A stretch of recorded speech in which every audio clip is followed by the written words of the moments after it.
आपलं नाव प्रियंका संतोष शिंदे, आणि आपण कुठून आलात? नाला सोपारा. बापरे, इतक्या लांबून तुम्ही फक्त GW खामकर मसाले घेण्यासाठी आलाय? फेमस आहे ओके. आज तुम्ही कोणता मसाला बनवताय? घाटी मसाला, कांदा लसूण मसाला. किती किलोचा बनवताय आज तुम्ही मसाला? मी आता 3 किलो मिरचीचं सांगितलंय. ओके. आणि हे तुम्हाला कोणी सजेस्ट केलं की तुम्ही गुगलला किंवा इंस्टाग्राम? नाव येते इथे ती, म्हणजे ती लहानपणापासून इथे येत होती. मग आता ती नंतर मला सांगितलं, मग मी यायला लागले. ओके. आणि किती वर्ष तुम्ही इथे येताय? मी झाले 5-6 वर्ष. ओके, 5-6 वर्ष तुम्ही इथूनच घेताय.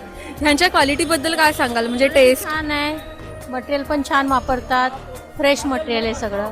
आणि किती काळ टिकतो हा मसाला? आज तसा वापरला तर 2-2, 3-3 वर्ष पण टिकतो. आणि तो 2-3 वर्ष एकदम व्यवस्थित छान राहतो. छान, तीच स्पायसीपणा वगैरे सगळं तोच असतो. आणि आपल्याकडे ना GW खामकर मसाल्यांना गुगलला 4.8 रेटिंग्स आहेत आणि 2800 पेक्षा जास्त रिव्ह्यूज आहेत. तुम्ही GW खामकर मसाल्यांना 5 पैकी किती स्टार्स देऊ शकता?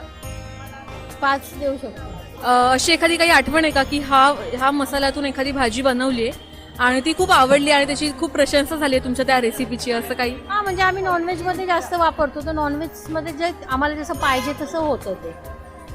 स्पायसीपणा आहे, आवडतो.